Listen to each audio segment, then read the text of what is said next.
Hello. In MSci 342, we've actually talked a lot about team behavior, how to interact with your teammates, good ways to have good, healthy relationships. And all of these are super important to software engineering because we're working as a team. And working as a team is probably one of the biggest issues to software engineering. Sure, we have a lot of other important engineering practices, but our team behavior is really critical. Now, one of the components that we've sort of excluded and haven't talked about this far, and we've gone through the entire course, is how do you deal with a manager? How do you deal with other aspects of sort of behavior in an organization, in a company, if you're going to be successful as a software engineer? So what I have today is sort of at the end of the term, because you haven't been dealing with your manager really. I sort of pretend to be your manager, but I'm still your instructor and it's different. So we've got Team Geek. There's a chapter in it that I've assigned. I've got material, the lecture here pulls and draws from that, but also things from my own life, stuff that took me a long time to learn and to understand, and I hope some of it is useful to you. All right, let's get into this here. So yeah, I mean, one of the things I want to mention is school did not prepare me for a lot of these things in business. School taught me a lot about doing good work, read those instructions, be smart and clever and stuff like that. But I didn't learn much about working with other people. I hope you've gotten a good taste of that in 342. But one thing you haven't learned much about here, but you have, I'm sure, been learning on co-op, is about working with a manager, working within a larger organization. So yeah, being a good student isn't the same as being a good employee or a good teammate. These are separate skills. And we're going to talk about dealing with your manager. It wasn't until I made it to Microsoft and Fast that someone really talked to me and explained that one of the most important rules to follow was make your manager look good. All right. In school, all the emphasis is on making yourself look good. Do good work, get it graded, get a good mark. You're not trying to make the teacher look good. You're not trying to make your classmates look good. You're always trying to just look at me, I'm doing good work. But now we go to business, and we're going to work in this team. And the team does have, or you have a manager, depending upon what the organizational structure is, but you'll always have a manager. And your emphasis is on, you need to be thinking, what I am doing that's actually going to make my manager look good. So you need to basically, so if you're going to make your boss look good, your manager look good, a lot of this also is, make the team successful. Okay, so if the team is successful, your manager looks good, and everything is great, and you're like, but wait a minute, I'm the one who came up with this great idea. I'm the one who figured it out. Shouldn't I get the credit? Well, a good manager will be sure to give credit where credit is due. If you've got a bad manager, you still want to make that manager look good. Otherwise, things are just going to be doubly worse for you. You're going to be on a team where your bad manager is not succeeding, and things like, you're all ultimately responsible. But if your manager looks great, that success propagates downwards, and really opens up things. And I think you need to understand that usually managers will understand where the success is coming from.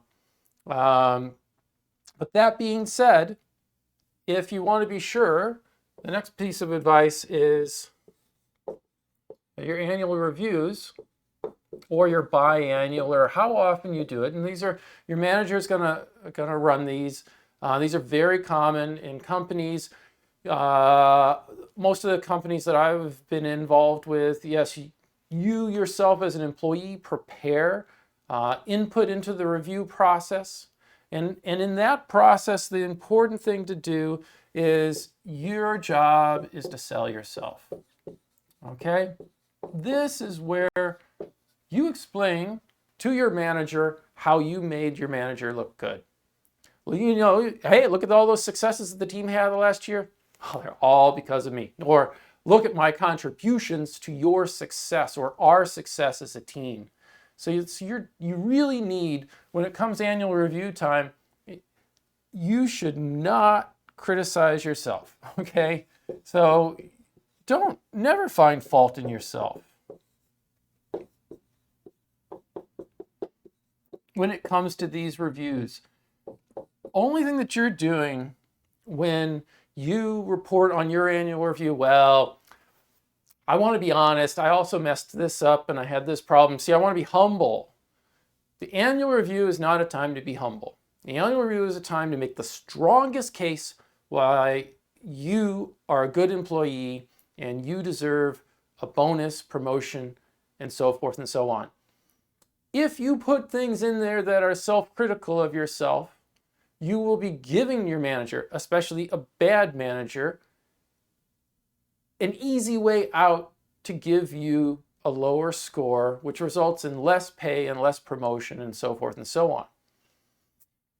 Leave it to them to criticize you. Don't do their job for them, okay? You know, for me, one of the first places I saw this example was I had an English teacher in college, and she asked us, I was naive, I was a first-year student, I was naive, and she said, oh, you know, at the end of the course here, I'd like you to write down and tell me what grade you think you deserve in the course. And wanting to seem humble, I said A-. Of course, I thought I deserved an A, but I didn't want to seem, you know, like I had too big of an ego. So I'll say A-, and then she'll so kindly reward me with an A. No, she didn't. She gave me an A-. I gave her an out. She said, oh, well, you think you deserve an A-? Fine, I agree. A- for you. Now, when I got to business, I still didn't quite get it.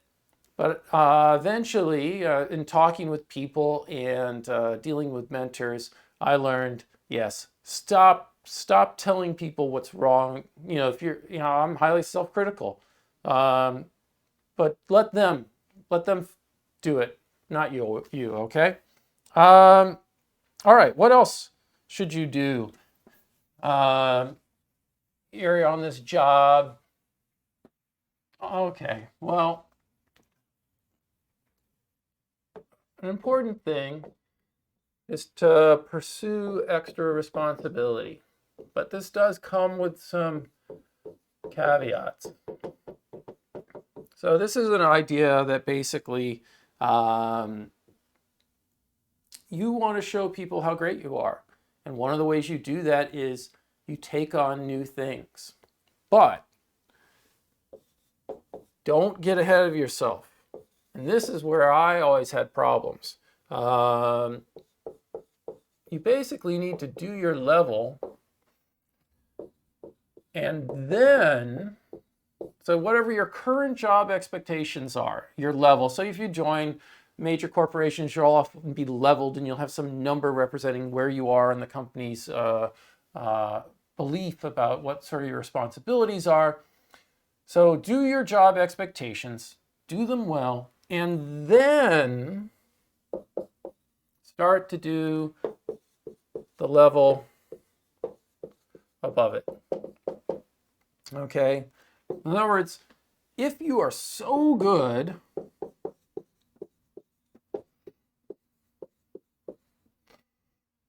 you know, you're awesome, you like think you're great, you know, you should be doing your current job perfectly.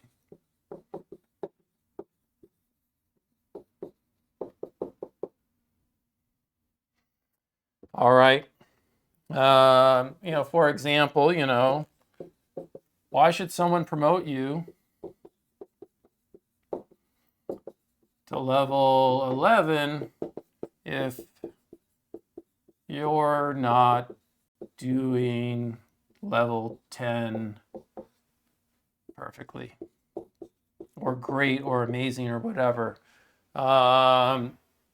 This is a real dilemma. So you might very well feel like I can do the next level up. And I've seen this happen to myself. I see it happen to employees I work with. They feel like, yeah, I'm ready for the next level. But they don't do the current level well. Or they spend their time trying to do all this extra responsibility to demonstrate how amazing they are, but they don't get the basics done. It's not as fun. One of the things I used to have when I taught 121, MSci 121, you get a WEEF TA. And one of the problems you can run into a WEEF TA is they realize they hate grading.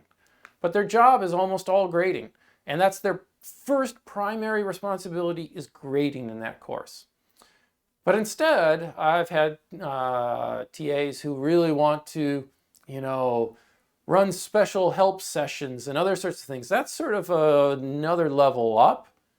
And then they go and they prepare all these materials and stuff to want to run one of these sessions. Meanwhile, they haven't got the grading done.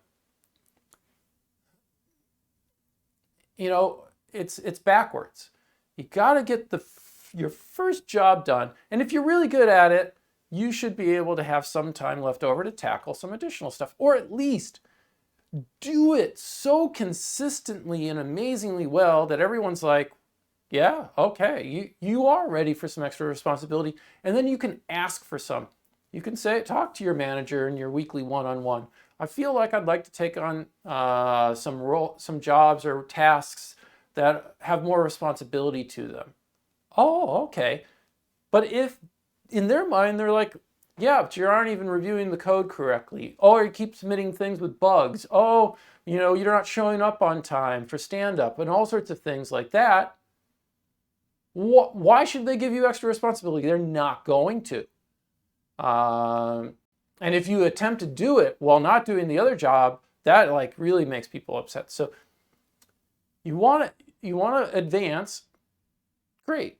You should need to do this, but do your first level and then start tackling the next level. And usually the notion with promotion is that you look at it like, oh yeah, I look at the description. Oh yeah, this employee checks all these things, does them wonderfully, great. Oh, and then I noticed that they're already starting to do some of these other things in the next level. Oh, it makes sense to promote them. But if you're trying to do this stuff and not that, no reason to promote you. All right. What else about this whole pursue extra responsibility thing should you know about? One little trick, and it seems weird, but it's kind of true, is to look and dress like the people you want to be. All right, so you want to be promoted? Are the people who are at the next level up, do they look different? Now, in some companies, they're not going to. They're going to have their hoodie, and the CEO is going to look like the person hired yesterday, the new employee. Other companies, though, it's very clear. As you go up, the managers dress a bit nicer than the team members. What's going on? They're distinguishing themselves. And so you can, not that you should completely 100% imitate them. Oh, only the managers wear ties. I'll start wearing a tie. But the idea would be, you'll see this, you'll notice this, that there can be these subtle differences. I'm not saying to lose your individuality. Don't dress in a way that doesn't suit you or isn't proper, but it's a subtle trick that plays in people. If you look like the next level up, well, once again, it's easier to get them to see you that way. All right. So the other part of pursuing extra responsibility, I think, really comes down to you got to be careful. So in other words, the idea is extra responsibility is to take on all these other things. But you know what? Part of what goes along with that is remembering you want your manager to look good. And part of this is also you want your manager to realize that you save them time rather than create them time. So my wife had worked with a person named Steve Jenkins, and he said to her one day, "Don't bring me problems.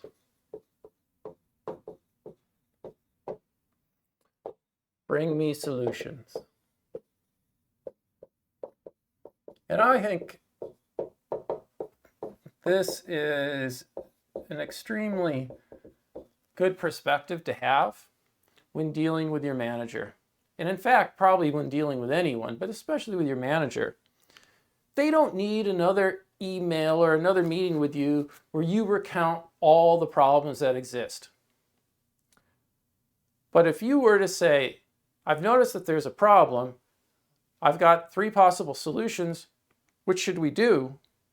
You've just made the manager's life very simple. All they need to do now is make a decision or tweak one of your suggestions. But if all you do is say, "We've got a problem. Tell me how to solve it, manager."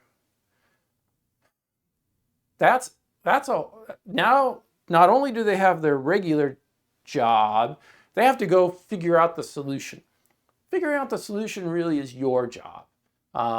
You might need some help. We'll talk with a bunch of other people. And sure, maybe eventually you'll ask your manager, but really the idea is present a set of solutions along with the problem, okay? Makes the manager's life so much easier. An example that I have, this is a completely made up one. This is not a real world example, but imagine you're like a forest ranger, all right? And you're off and you're walking through the forest and you notice a set of sick trees. Well, one way you could handle that is you go back to your manager and you say, "Hey, there's a bunch of sick trees in that forest."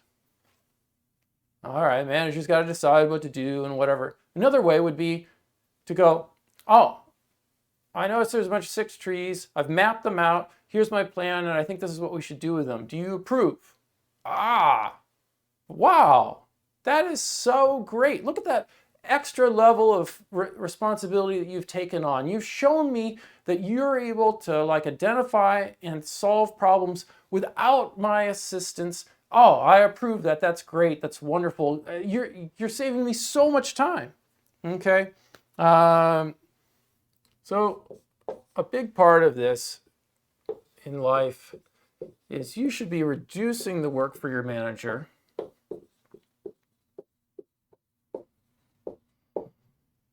And be careful. Don't make work for them. So as you attempt to pursue extra responsibility, that shouldn't result in them needing to do extra work. They shouldn't have to clean up after you and tell other people, "Oh, I'm sorry about my employee. That was a mistake. They weren't supposed to do that." No, you should make their life easier. I'll give you an example of where I screwed up. I was an undergraduate. I worked in a physics laboratory. And one summer I was given the task of going through and testing, it was probably 40 or so photomultiplier tubes. These things are awesome. They are designed to take a tiny bit of light and amplify the signal so that you can actually, it's photomultiplier. It detects very low light conditions. It was part of a gamma ray telescope. And as I was, I was to assemble and test these special units. And as I was putting them together, I noticed that the two screws that I used to attach things, they seemed a little loose. And I thought of myself as quite handy. I brought up in a family doing all sorts of work in the garage and shop, and I had, mechanically inclined, so to speak. And I said, oh, you know what? What we need to do is I need to replace these screws with a slightly larger screw so we get a nice firm connection. I don't want it to be loose. I don't want the screw to fall out. I'm just going to go ahead and do this. It was kind of like I'm going to go forth and do this the right thing. And I did. And so on a whole bunch of these photomultiplier tubes, maybe even all of them, I don't know, I went and put in these new screws. I was very pleased with myself. I didn't say anything to anyone because that's kind of the way I was taught in school. Do stuff and then wait for the teacher to tell you, you're so bright, you've done such a good job. Well, turns out, so they took these photomultiplier tubes, they shipped them down to Arizona, and then they're out there on the brand new telescope, getting ready to install them, and they're to slide into this machined fitting, and they won't fit. Why? Because instead of using flathead screws that were countersinked correctly, I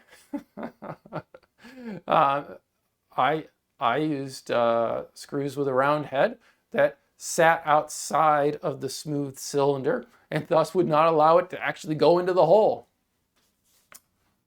Thankfully, I didn't get fired. I did get in trouble. I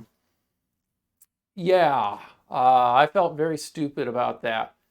It would have taken me, 5 minutes to go and ask my boss, hey, look at these screws, these seem loose. Does it seem like a good idea for me to replace them with this? This is what I think is a good idea. So basically, I identify a problem, I identify a solution, but then I ask. Oh, and the answer would have been, no, that's not right. Or it would have been, sure, go ahead and do that. And then my boss would have been responsible as well.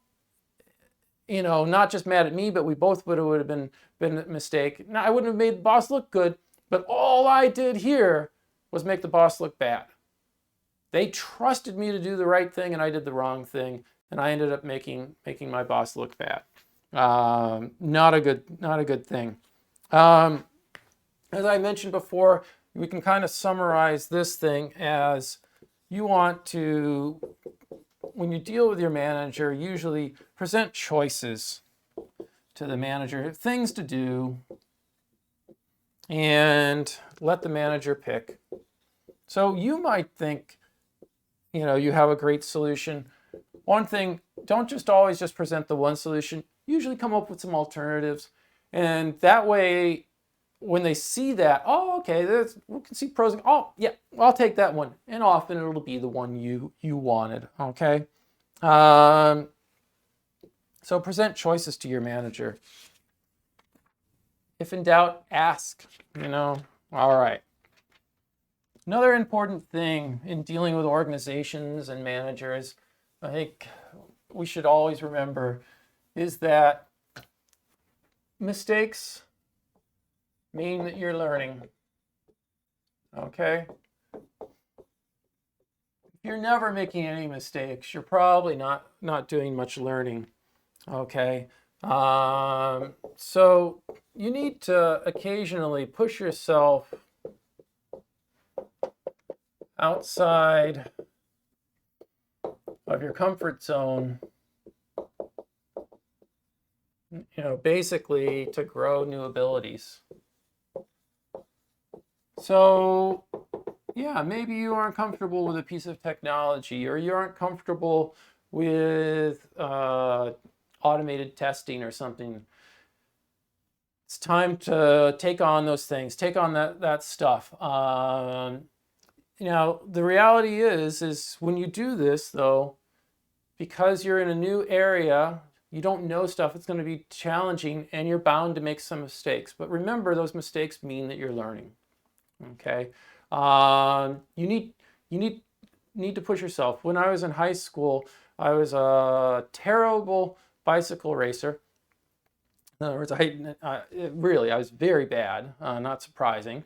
Nevertheless, one of the things that was said was basically, if you're doing these bike races and in a year you're never in a crash, it means you're not taking enough risks. You're not pushing yourself in those, in the pack, in the corners and stuff.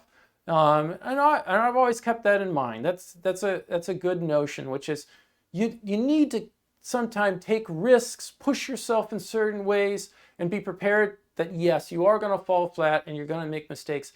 This is part of, it goes back to the notion of pursuing extra responsibility. You gotta try some extra stuff if you're ever going to get anywhere.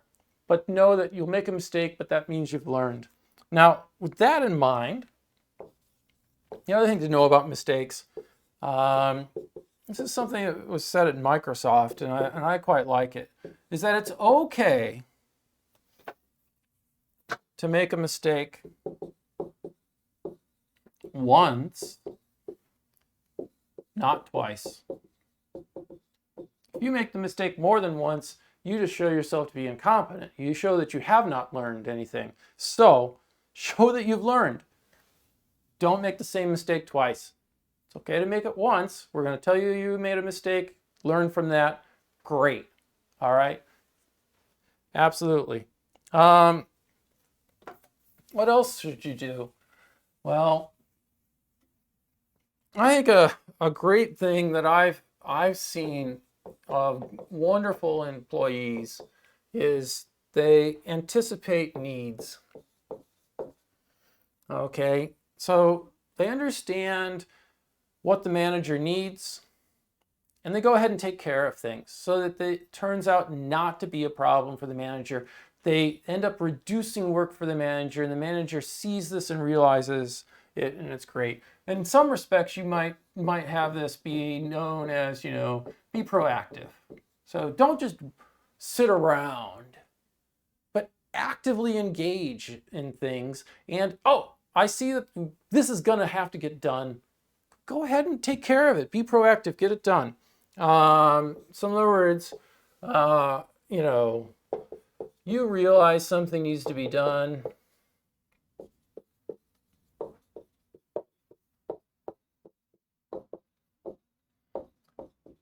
All right, go ahead and do it.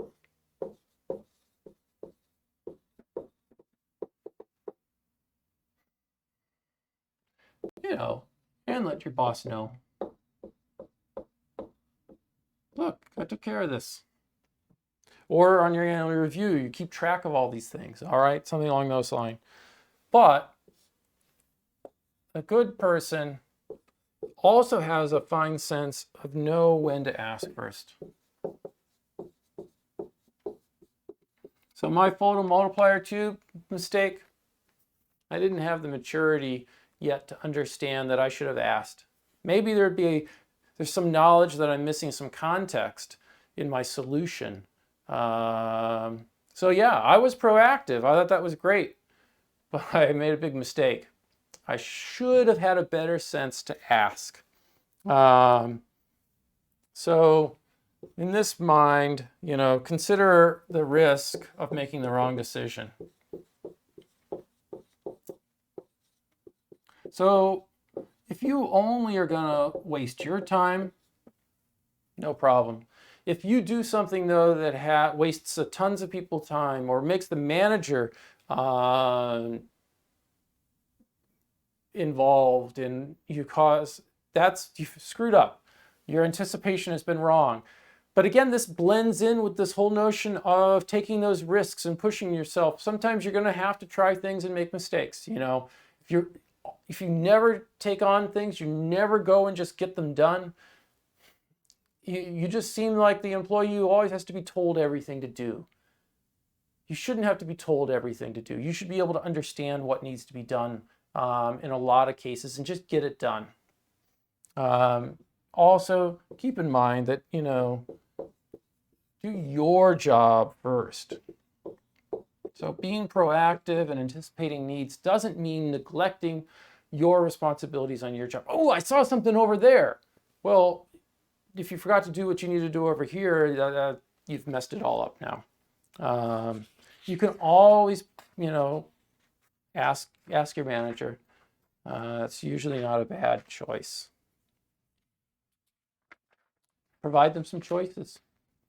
Let them pick. They're going to be thankful. All right.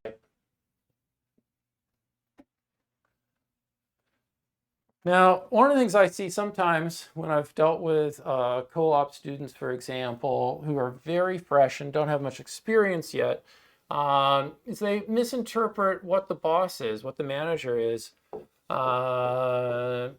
Keep in mind that your boss is not your parent.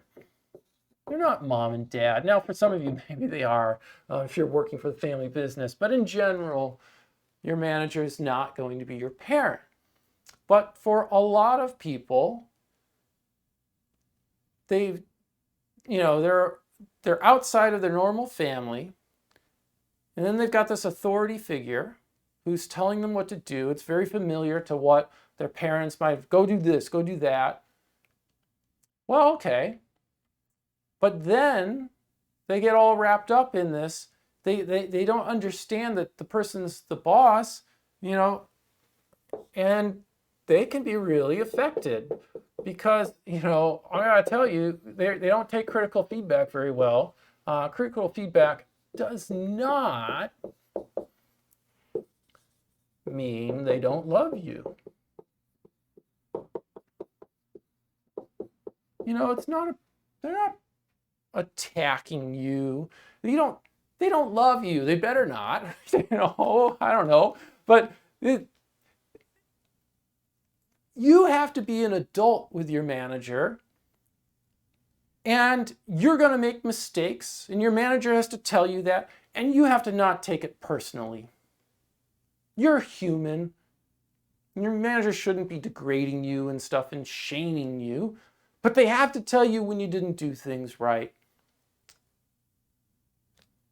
Understand that, accept it, learn from it, move on. They're not your parent. They're not here to give you those feelings of warmth and love and acceptance. You're there to get a job done. Remember that, okay? In a lot of things here, as I already said, be an adult, not a child with regard to your interaction with your manager. You are two adults.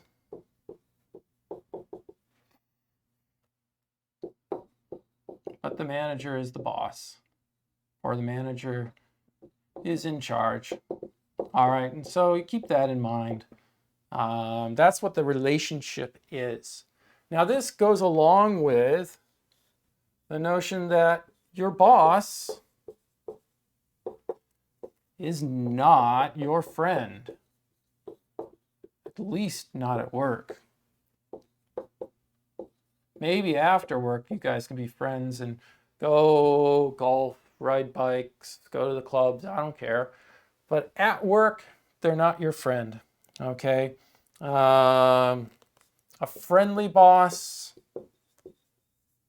So don't get confused by a friendly boss. A friendly boss does not mean you treat them as a friend.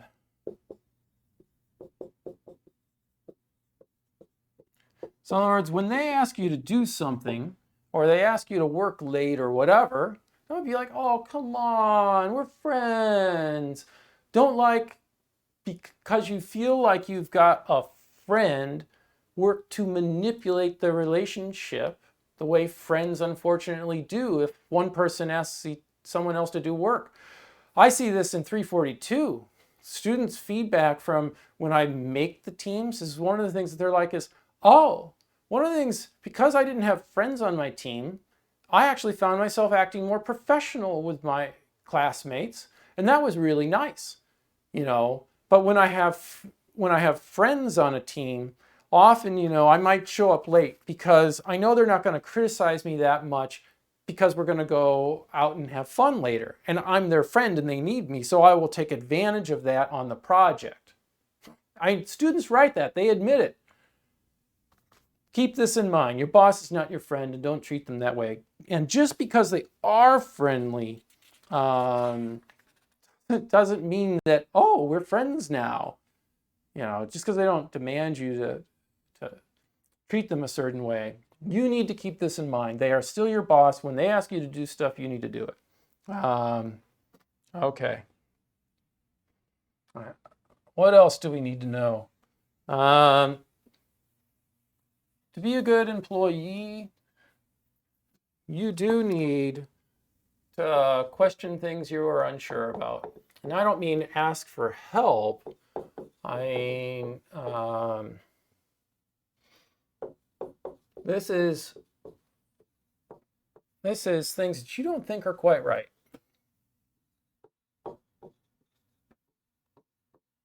This is sort of about having the courage in the extreme programming values sense that you will question when appropriate certain decisions being made by the team, by your manager, and so forth and so on. Okay, there needs to be not just a bunch of always, we agree, I'll do it. You do need at times to go, wait a minute. Do you not understand about, you're not going to put it, you got to find a way to put it, but we know that this code does this. So you tell us to do that. That's going to have these repercussions. Are we sure we want to do that? Then the manager has some data, so maybe you're right. Maybe we don't want to do that. What the manager doesn't want to do is to be like, we're going to do this. And you go, oh, that's going to cause a lot of problems. But you keep your mouth shut and you're like, Mark told me just 5 seconds ago to do what my boss tells me to do. I'm just going to go do it. Well, what's going to happen? You go do that. There's all sorts of problems. And your boss says, didn't you know? Did you know that this was going to happen when I told you to do that?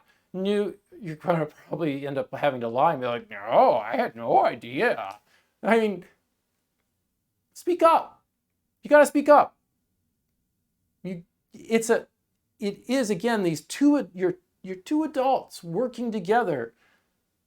The boss isn't always perfect, okay? Now with that in mind, you need to keep in mind the notion of public versus private, okay? So correcting or questioning your boss in a public setting with a bunch of other teammates is risky. You run the risk of not making your manager look good, okay? You're questioning their decision. That takes away from their authority.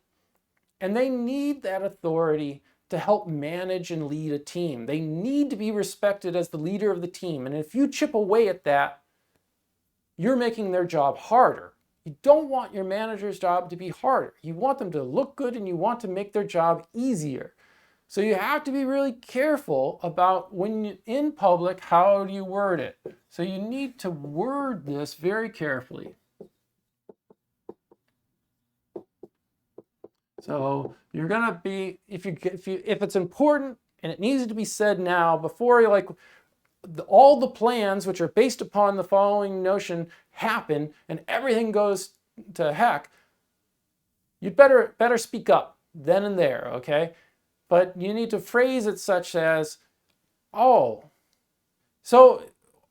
have a concern that if we do that based upon this might happen. Oh, okay. Hopefully your boss says, does anyone have any questions about it? And you can go, I do have a question about it. Or your boss will say, are there any issues that you know about if we do this? That gives you an opening to speak those issues. But if they don't, and you know something bad could happen, you probably should mention it. Probably really, really should. Now, there are times when a manager comes in and is basically making a set of announcements. or is telling the team, we're going to go do this. And you might not fully buy into it, or you might not agree with it. But it's clear that what they're presenting is not up for discussion right now at all. The manager is telling, and you are to listen and prepare to go do that. In that case, in a lot of cases, this is go talk to your manager in private. Send them an email and say, I'd love to have a meeting with you about your announcement or about the plan for the team. I have some questions about it to help me better understand. Again, you're not criticizing, but you're going to go in there and then you're going to talk to them in private. And they might very well go, oh, I didn't think of those things. Oh, okay, well, I'm going to have to, great. Thank you so much. I'm going to modify the plan. That's wonderful. They don't look stupid in front of a bunch of people, okay? So again, focus on making your manager look good.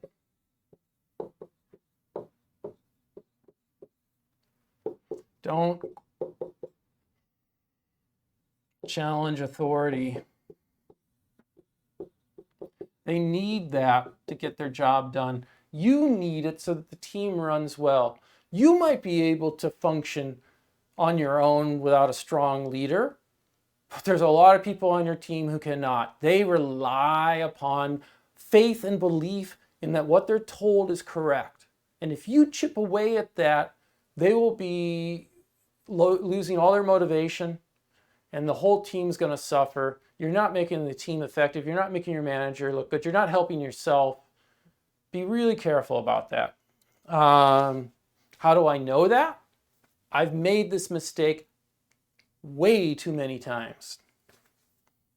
I once came back from a meeting. It was my first job in industry, and the head of quality assurance took me aside and said, hey, careful, don't poke the bear. You might not like what you get. Yeah. I'm like challenging, the CEO and stuff in a public setting. It was extremely foolish and stupid of me. Thankfully, I didn't get fired. All right. What else did you know about your manager? Your manager is not all-knowing. All right. So they don't know everything that's going on. They can't be aware of everything. So you have a responsibility to share your status and update your manager frequently. They need to know what's going on with you. Now, they could ask you, but the moment their manager asks you, what's the status on this project, means they've waited too long, they're frustrated, and then they had to do the work of asking you. So if you ever get asked, what's the status? How is this going? Means you have not taken the time to proactively, frequently enough, update your manager on the status. Now, maybe you've got a standard set of status reports weekly and stuff. And maybe that covers everything you need. But some managers and teams don't use them. Then again, maybe you have a beautiful Scrum and task board and everyone knows what everything is going on. That's great. But in a lot of work situations, you won't have that. And your manager needs to know how things are going. If you update them at a rate that's sufficient that they never ask you, you're doing the job right. It's, especially if you craft the communications well and you don't waste their time reading tons of stuff, you can update them pretty quickly. Now, so it'd be rare to do it too much. If you do it too much, they'll tell you. Stop sending me these frequent updates. Send them less often. Make them shorter, summarize them. You go, great. You know to back off then. Otherwise, you're doing fine. Some examples of this. As a graduate student, I sent my grades to my advisor or supervisor, whatever you want to call him, He had no idea what my grades are. They're private between me and the instructors. But for my successful movement through the program, I have to be passing my courses and doing well in them. So how's he going to know? He's not going to be rude and ask me. So at the end of the term, when I had my grades, I would send him an email and be like, look, this is how I did it. I passed. Moving on, I plan to take these courses next term. He never needed to ask me what my plans were and how my academics were going. I kept him informed. It's something that I learned, from industry. When I went back to graduate school, I'd worked in industry for 7 years, so I learned to do this. Once I had a boss that caused me some frustrations, and I took on a project. I took on some extra responsibility, so to speak, but the boss didn't trust really what I was doing. Boss was very nervous about me doing this. And so I sent daily updates to this boss. And basically I would say after, and these were detailed. This is what happened today. This is the status. It's like we were on mission critical stuff. Well, maybe we weren't, but I treated it that way. Here's your update. Here's your update. Like there's nothing you're gonna want to ask me after you've read this update. And basically, after a week or two of this, it was pretty clear. Can't write two. I keep writing toe. After a week after a week or two, I had my freedom. That boss was 100% convinced that I had things under control. I liked it. It was great. Awesome. I was very pleased. It worked. Okay. Now, one of the big tools that you will use in industry a lot, that you don't make heavy use of in school, again, you've been on co-op, you've seen this, but here's some general advice. You're going to use email a lot. Okay. When you do email your manager, you need to keep things concise. No reason for extra stuff. So often it pays, if you're going to write anything of sufficient length, that you should really, after you realize, I wrote quite a bit, you should write an executive summary. You can format the email. It's like summary. Here it is in like 2 sentences. Then details. Here are the details below, okay? Like, don't make them work to figure out what you want to say. Say it and make it easy for them. In the Team Geek, so Team Geek has a suggestion, which is basically all your emails to your managers should be basically 3 bullet points and some call to action. And this is actually really good advice. The idea being, give them a bulleted list as short as reasonably possible, and then make it clear what you want the manager to do.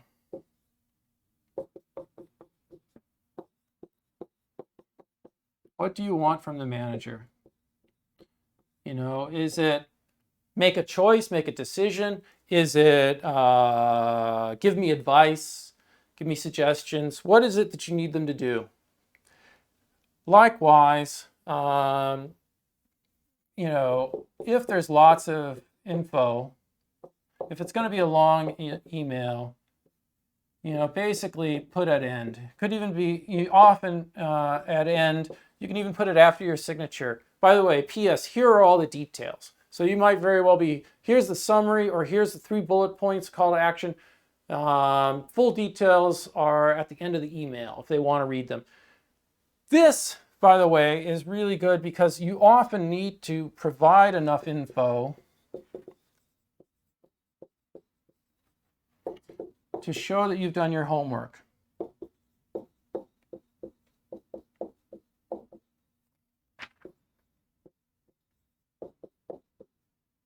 So you might be needing something from your manager, but you'd better make it clear that you've already exhausted all the existing resources, you've talked to these people, you've tried this, so forth and so on.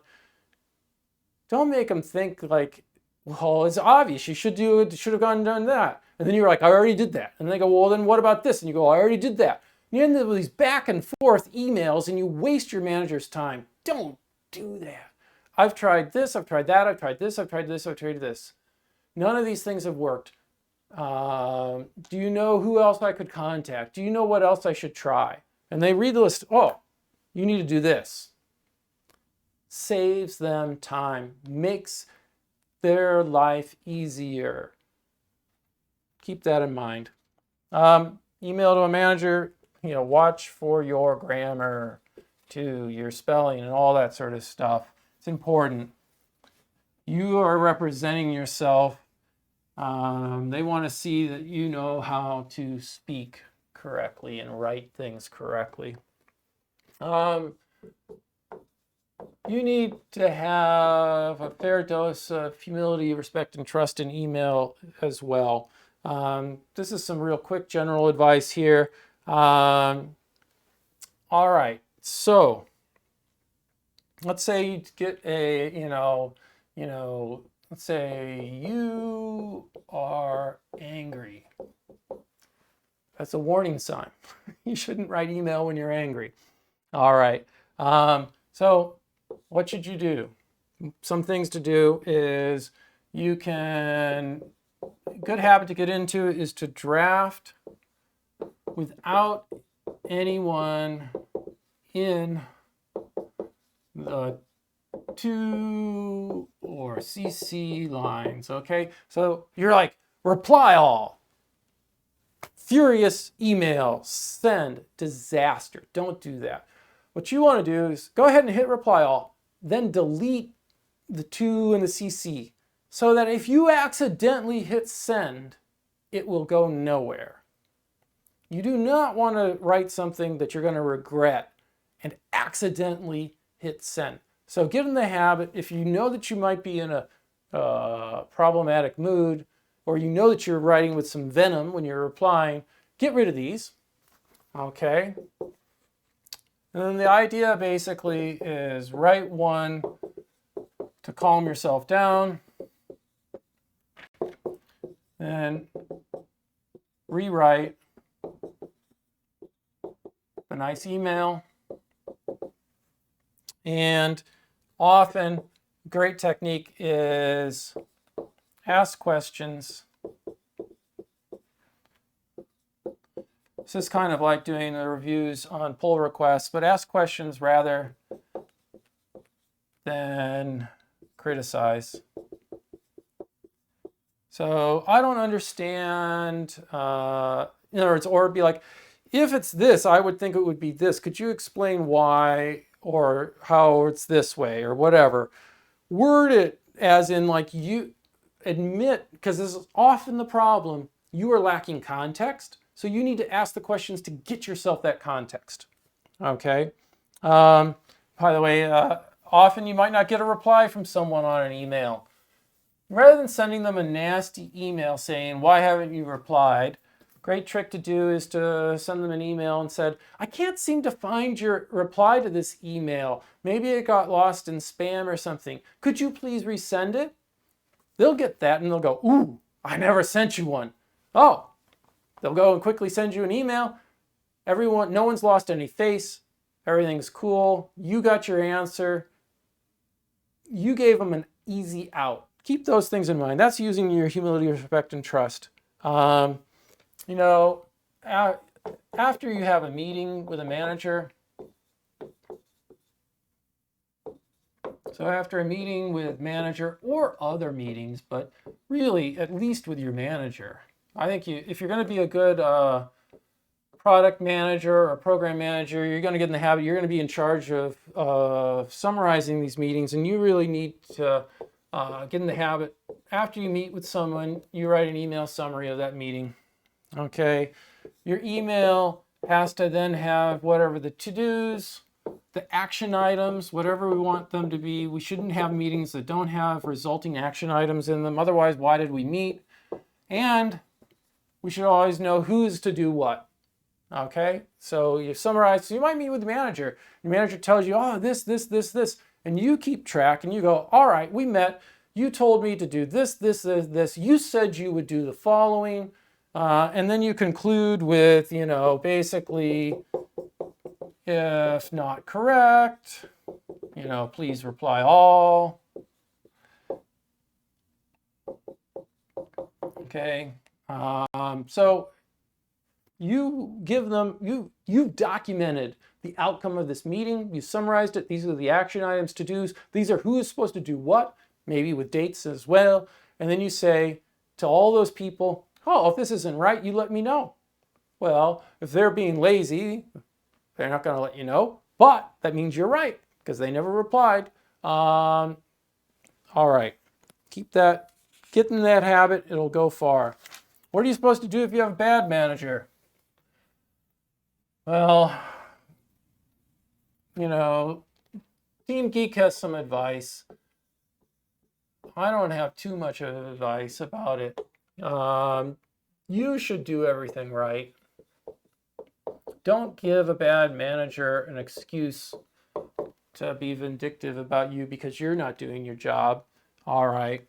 You should CYA, cover your, and basically you need to make sure that, often this is where email comes in.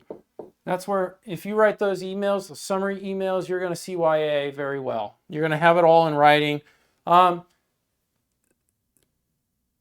Often what you want to do is, especially, you want to, sometimes you need to get an email back.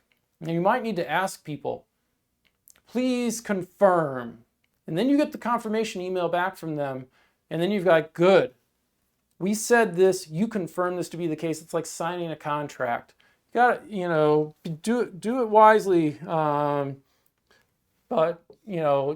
this can come in handy. You don't want to be caught with he said, she said, whatever. You want to have a paper trail, at least an email trail, okay?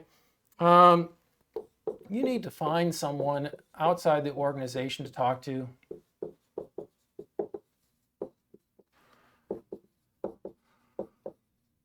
So you need someone at a professional. Don't just complain to your partner, your spouse, or whatever, but you need someone else to get advice from. And they need to be outside the organization because you can't have it be going back to the bad manager that you're bad-mouthing them, okay? That will get you in big, big trouble. Basically, though, if things don't resolve themselves, you need to transfer out, Often, a sort of a standard is to try to stick things out for about a year.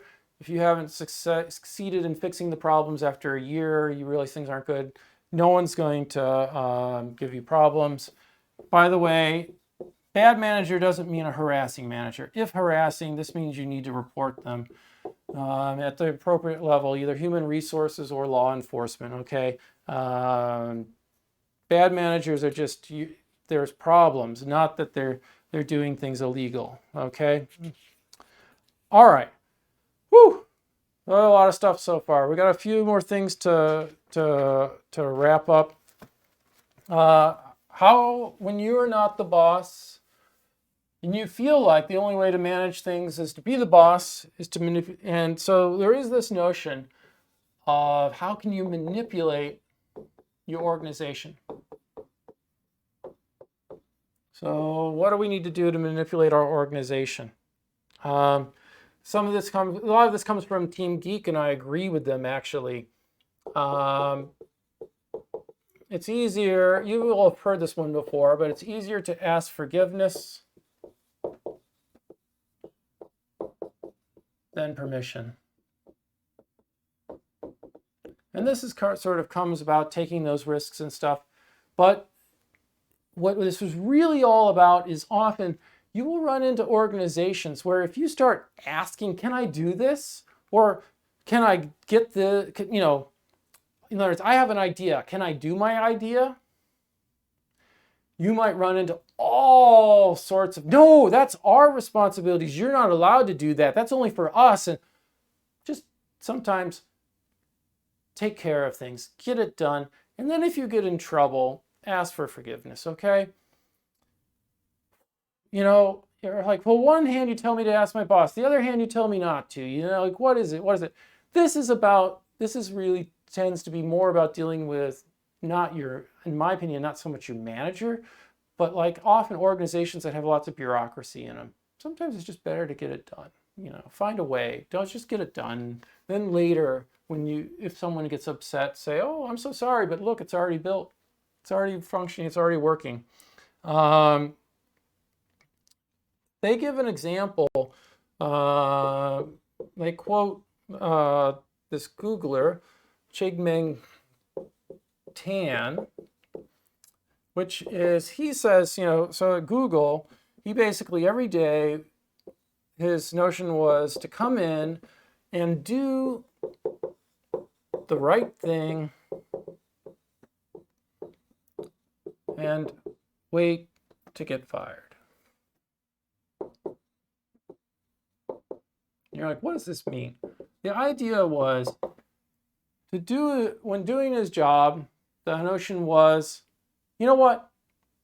I'm going to do what I think is the right thing for this company and this project and so forth and so on. And if people don't agree with me, they can go and fire me. Like, it's kind of like, I'm going to go get it done. And if that's not the right thing, you can say goodbye to me. All right? And so this gives you that ability, this mentality, which is you have an internal sense of what is the right thing to do. Go ahead, get it done. Don't just sit around. Don't be reactive. Don't do nothing. This is about taking charge and taking action. And with the notion that as long as you're in your mind, you're like, look, I am trying to do the right thing by everyone here. If that's not right, go ahead and fire me. Again, don't make work for your manager, all these caveats I've given, but this is a nice way to kind of think about things, I actually think. Another thing, by the way, Team Geek has this saying, if you can't take the path,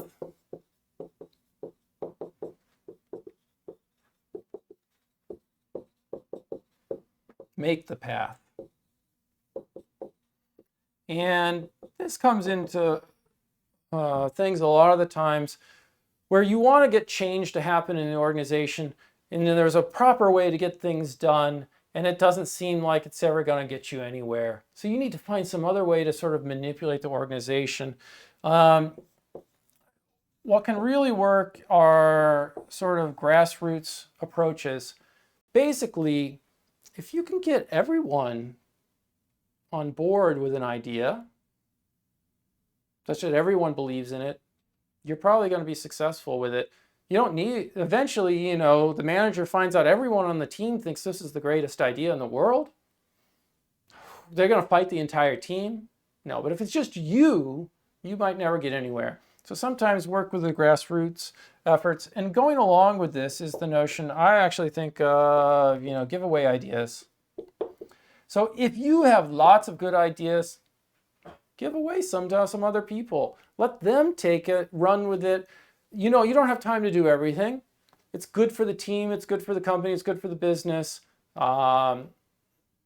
will appreciate, when they're successful with your ideas, they're going to appreciate it. Give away ideas. All right. Another thing to keep in mind, maybe if you're dealing with a bad manager or you don't like your job, you don't like what you're doing, you can always quit. All right. Now, and I actually think this is important. Maybe you don't need to quit a job at any time in your life, but it kind of goes along with, I actually think, so we often feel like we can't quit. We don't want to be a quitter. Well, I'm going to keep working at this, even though it's awful. I think it's actually really important to learn in life that sometimes you are in control of your life and you can say, no, I'm not going to take this anymore. I'm going to go get a different job. Okay. Or I'm not going to work for you anymore. I'm going to transfer to another group inside the company. You need to not stay in dysfunctional setups.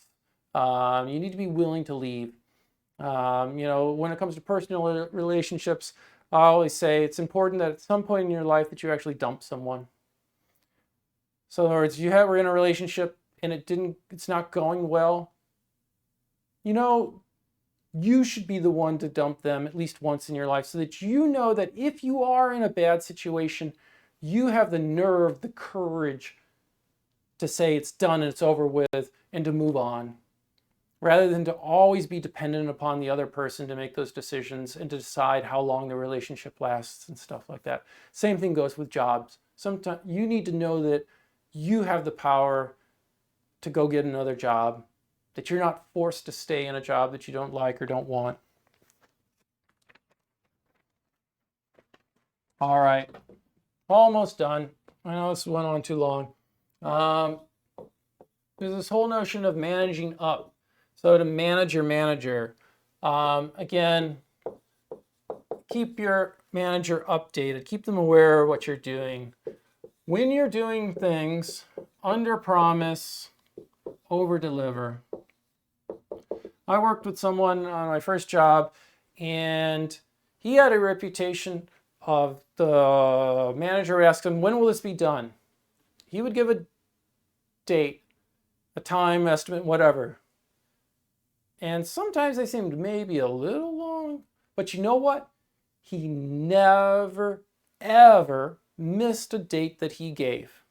That manager knew that he would always hit whatever he had said he would do.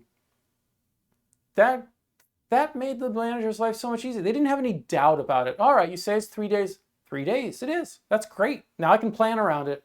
And I don't have to worry and have contingencies about it not being done in 3 days because you always nail it. Don't abuse this, but be really careful not to give an estimate that makes them happy in the short term, and then you always disappoint them by having it take too long. Be real careful about what you're doing there. Focus on to deliver value, not stuff. You're not just doing stuff. Do the right thing. Do good stuff. Focus on the value and making your manager look good. That helps. I had the stuff before. Anticipate. That's a big part of managing up. Anticipate what your manager needs. Anticipate sometimes that your manager might not be able to keep track of things. Remind them of stuff. Your manager said they would do something. They don't do it. Enough time has gone by. Ask them again. You have to sometimes have the nerve to manage your manager politely and nicely and respectfully, but they need help to get their jobs done sometimes. And so a good employee helps their manager be successful, maybe by reminding them, maybe by taking on things that they notice the manager has forgotten to do, so forth and so on. Okay. Keep in mind also that some people say this is kind of frustrating, but perception is reality. So whatever your manager perceives to be the situation with you is what they think the situation is. So, I'll give you an example here. My wife, when she was on one of her jobs, she would, for the commute, it was really frustrating, and she was young and in her 20s, and so she would come to work a little bit later, but then she would stay really late at night. So she put in these really long days, but the rest of the employees who had families and stuff showed up earlier and left earlier. And the problem was, to those employees, it looked like she was coming in late and not, giving her full attention to the job.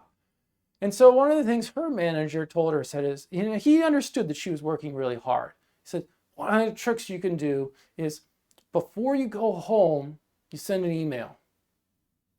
Oh, okay. So they know, oh yeah, you worked till 9 o'clock that night. Okay, now in this day of always connected and everything, maybe it doesn't work so well and we're always sending email at all hours. But certainly, you need to let people know. In other words, you got to think about what do they see?